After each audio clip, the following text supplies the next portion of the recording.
Okay, here we are. Ulysses, Chapter 3, Proteus. And now reading this, I mean, it starts out kind of difficult, but I forgot that he goes visit his uncle, his aunt and uncle in this chapter, and they think that he's a rent collector at dawn or something. And so, but I guess that's some realism. I mean, I guess we're only on page 42. So the first couple chapters go by quick, but this is a difficult chapter. But I was like looking at some of the other videos that people had up, and like unless you're writing some kind of Joycean paper, I mean the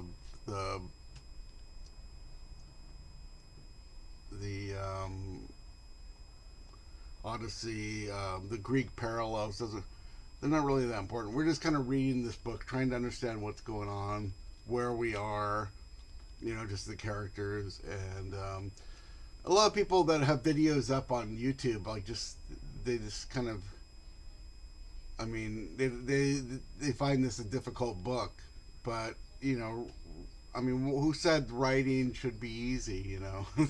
It's like, I mean, I've been reading this book for like 40 years, and you know, I've read a lot of other books in the Irish tradition, the Yeats, Joyce, Beckett, Flann O'Brien, and other Irish authors and English authors at the same time. And so I kind of understand more what's happening in the literature. And Joyce, I mean, this is like the in this chapter, up until now, this is probably like the weirdest chapter that Joyce. I mean, Joyce was writing this book during World War II. Like a lot of people like talk about authors today, and they're just kind of writing their kind of confessional novels or whatever they are. They're diaristic novels. But Joyce was writing this during World War. He was writing it in different cities. He left Dublin real early, but he always wrote about Dublin, and um, he wrote this during World War, around the time of World War One. But he wasn't writing about World War One. He was writing about most of his books. I guess Dubliners takes place, uh, mostly around 1902. They're the very beginning of the 20th century, and then I guess Portrait of the Artist is like he's a child in the beginning, and then he kind of grows up, and so it's probably the 1890s up until 1902. And some of the same characters in Dubliners and Portrait Artists show up in this book. And it's like the same. It's like they kind of exist. Those were the short stories. That was like the other novel, but they show up. But this is like a few years later, and they're still talking about stuff, the political stuff of the day, the Charles Parnell things, and the the pop culture of the day. So like when I started reading Joyce in '84, I mean he died about 40, 45 years before, in 41. So I mean, and I mean the I mean this culture, the culture around this book. I mean he wrote it like in it's 1917, 1922. So that's maybe 60 years before I read it. But he died. He wrote Finnegan's Wake after that, and died in 41. Like when I started reading this book, it wasn't very long up. Now it's like it's over 100 years later. So I mean, um, you should be able to access this book through just learning about some basic facts about history, basic facts about literary technique and other writers, and I mean, it's like I don't really read a book like like whatever it is, 1984, Clockwork Orange, or a new novel, and just kind of think like do I relate to? I'm just trying to read the book and try to figure out what's going on. What is going on. I mean, it's a text and stuff. So let me read a little bit of this, the beginning of this. I'm not going to read much of it, but read the first part is very very important. I lost the page here. But I mean, you should read Joyce. Chapter 3, in a ineluctable modality of the visible, at least that if no more thought through my eye, signature of all things I am here to read, sea spawn and sea rack, the nearing tide, the rusty boot, snot green, blue silver, rust, colored signs, limits of the diaphane, but he adds in bodies. But then he was aware of them bodies before of them colored. How? By knocking his sconce against them? Sure. Go easy. Bald he was, and a millionaire. Maestro decolored Cesano. Limit of the diaphane in. Why in? Diaphane, a diaphane. If you can put your 5 fingers through it, it is a gate. If not, a door. Shut your eyes and see. Stephen closed his eyes to hear the boot crush crackling rack and shells. You are walking through it. Howsoever, I am a stride at a time, a very short space of time, through the short times of space. 5, 6, the knocking minder. Exactly. And that is the ineluctable modality of the audible. Open your eyes. No, Jesus. If I fell over a cliff, that beetle's his base fell through the Nander ineluctably. I am getting on nicely in the dark. My ash sword hangs at my side. Tap with it. They do. My 2 feet in his boots are at the end of his legs. Knock Nebi Nine Ander, sound solid, made by the mallet of Los Dermiurgos. Am I walking into eternity along sandy Mount Strand? Crush, crack, crick, crick, wild sea money. Domini DZ, kens them, won't you come to Sandy Mount, Madeline the Mare? So, yeah, it's kind of his mind. I mean, I forgot that they kind of go into, he goes in, there's a third and first person. In the second page, he talks about Adam Caedmon and the fact that Eve was probably born without a belly button because she was made, not born. So, like in my book, Five Fingers Make a Fist, I mean, I kind of like talk about a similar thing. Like if Adam and Eve were made, they're sort of kind of odd because they kind of were made and that's the adult stage. So everything in nature has like a larval or an adolescent period, and it kind of like we're all like how we are. We start out as babies and we kind of have a growth spurt and then we become an adult stage. Adam and Eve went right to the adult stage. They were already adults on day one, which is kind of weird, but it's because like so they didn't have any period for their muscles or their bodies to develop. So I mean that's kind of not natural. I'm saying in my book. So, but it's similar to this, like how he's talking about the belly button. Eve didn't have a belly button, maybe. And then so he goes to his uncles and aunts, and they're talking and they're having drinks, and they thought he was like coming for the rent. They called him the Don. We thought you were the Don.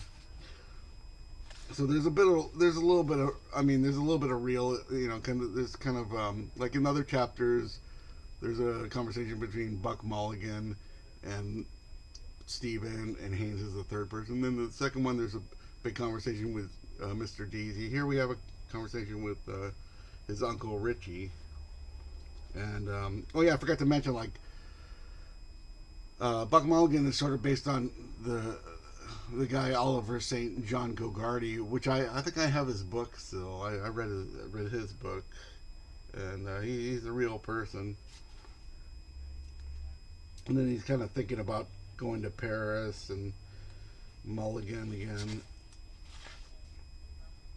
And yeah, there's kind of like, he's kind of really talking. So he's thinking like philosophically. He's thinking like having sexual thoughts.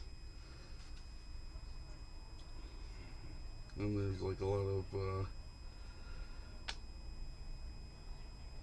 let's see what else is going on here.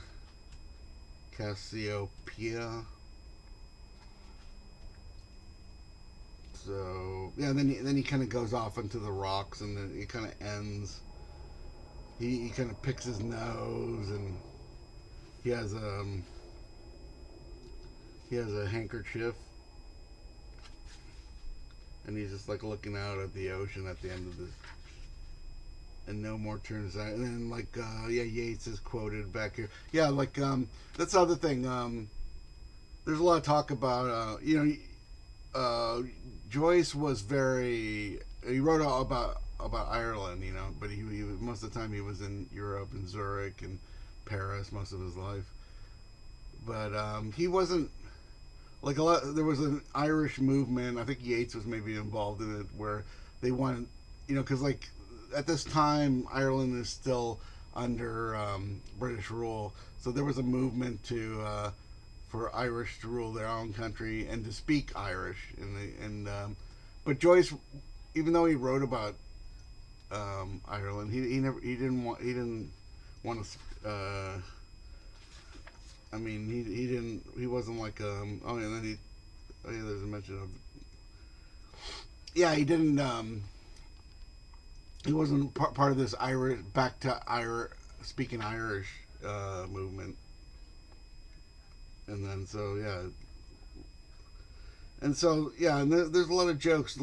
He calls Lord Tennyson Lawn Tennyson, gentleman poet, and he's like, I mean, I think a lot of people don't get the jokes, the making fun. I mean, they're all like, they're all sort of the Irish humor comes through with all the characters. They're always making jokes. They're always sort of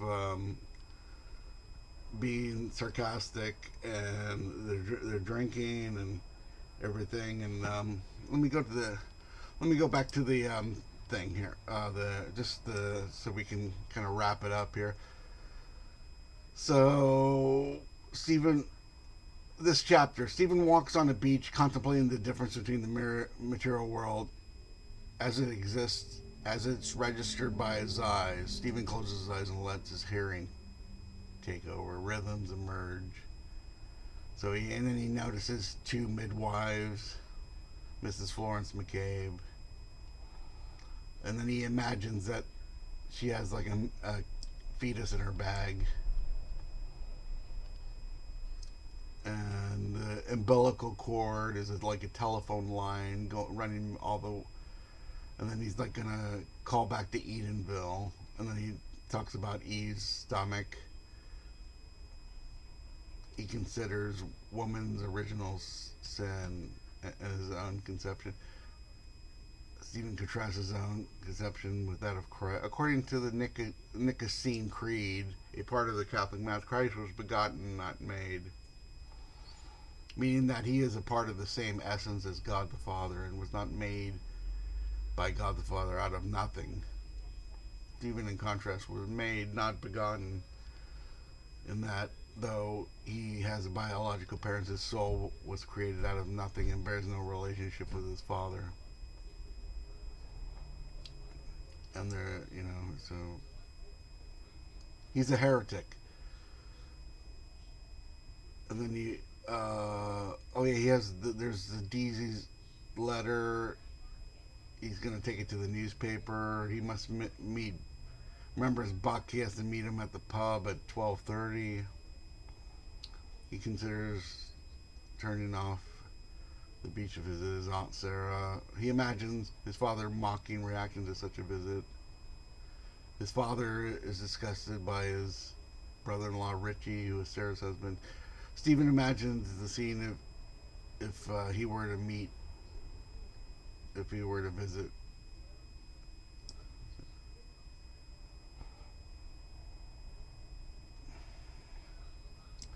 Yeah, and then oh, what happened? Okay, so what else? Yeah, they kind of they compared this section a little bit to Gulliver's Travels.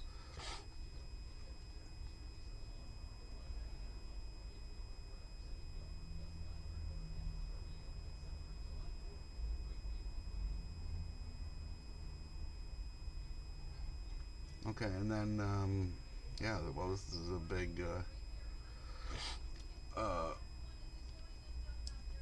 yeah. Okay, so there is very little action in episode 3, and the only one line of dialogue the chapter consists almost of. There's only one line of dialogue. The chapter consists entirely of Stephen thought. Joyce's scant use of punctuation makes it somewhat difficult in episode 1 or 2 to distinguish between third person narrative, interior monologue, and dialogue. In episode 3, the problem becomes not how to distinguish Stephen's interior monologue from all, but how to follow the twists and turns of the monologue itself. Stephen is extremely educated young man. His thoughts therefore flit over. So like, yeah, I mean, time. He plays around with time in this chapter, whereas the first two chapters it's sort of linear. This one he's kind of imagining things that don't really happen. I don't even know if he visits anybody. He kind of has this kind of conversation with his father that's a fantasy.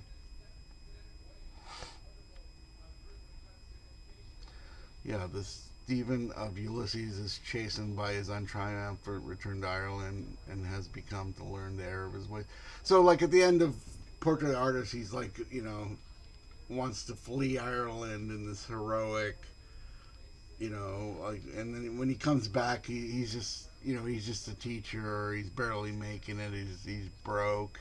He owes people money, and that's adulthood, all right. Yeah, oh yeah, he's talking about so like philosophically, he's talking about solipsism and like does the, I mean the philosophically, it's like oh, essence is perception. Is the world really out there, or am I, you know, or is the world like something you perceive in your mind? And that's there. So if so, what hour? So I'm not sure where we're at. What time it is?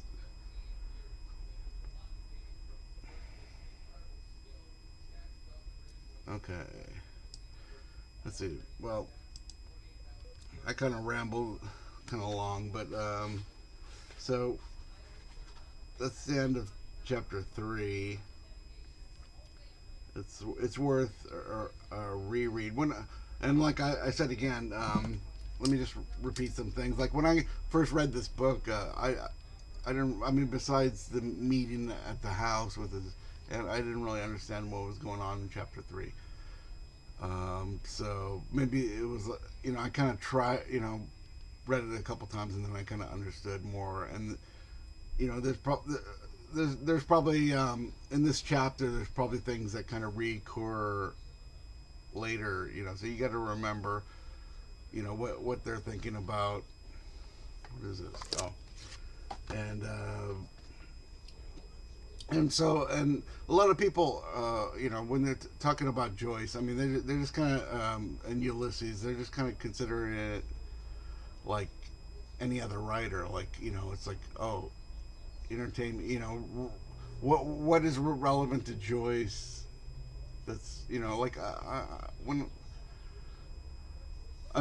I approached him, I just kind of, okay, well, like I read like Russian novels. I mean, I didn't relate to those either, or English novels, or Ireland. I mean, I have been to England a few times, so I actually, saw where Blake lived, or so and so, or where these writers kind of came out of, and I think, and then, and just as far as difficulty, I mean the Ulysses is, once you read, or you kind of penetrate the world and kind of like write down notes and kind of figure out like the place. The first chapter takes place in Martello Tower, and second one takes place at the school and Mr. D. The third one, Sandy Mountain Beach, and then the house of his aunt. And the third and the fourth is at Leopold Bloom. You kind of map it out. There's they on Bloomsday, people like Final Brand. They would go around to the different areas where, so they would, like, people like listen to it like the radio program and walk around to the different areas and listen to it in one day. And some of the, and looking at some of the books. I mean, I don't Finnegan's Wake, the first 100 pages are probably the most difficult, or I don't know if it's the 50, and the rest of the book is a little bit more approachable than the very beginning. And it's the same thing with Infinite Jest by David Foster Wallace. I mean, once you get past the beginning, it's like the book's a lot easier, and it's sort of, um,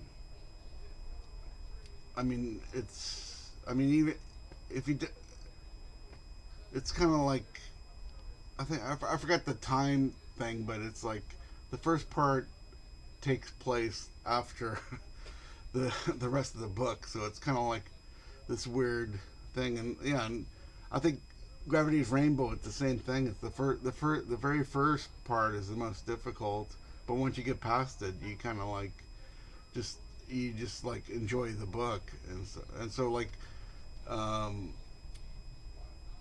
there used to be like a distinction between like high art and just general books, and there was a lot of popular novels in the 40s or the 19th century, and we don't really read those books. They were just kind of like popular reads, like there are, like, there's a Michael Crichton and these people that we read today, that we go to the airport and we pick up a book and it's a mystery, or it's a page turner. These books that we're talking about in these videos are nothing like that. They take place in this whole different world. It's not accessible to your, like, just your casual reader. You have to have the tools to understand, just history, and, like, you learn more. You read more books. What do other books do? What it's not. Every book is not. It's like it's kind of like reading on what you know. So if you know more, the more you can read. You're open to these kind of expansive books. Okay, well, that's it. This went on like twice as long as I wanted it to, but that was the Joyce third chapter, Proteus.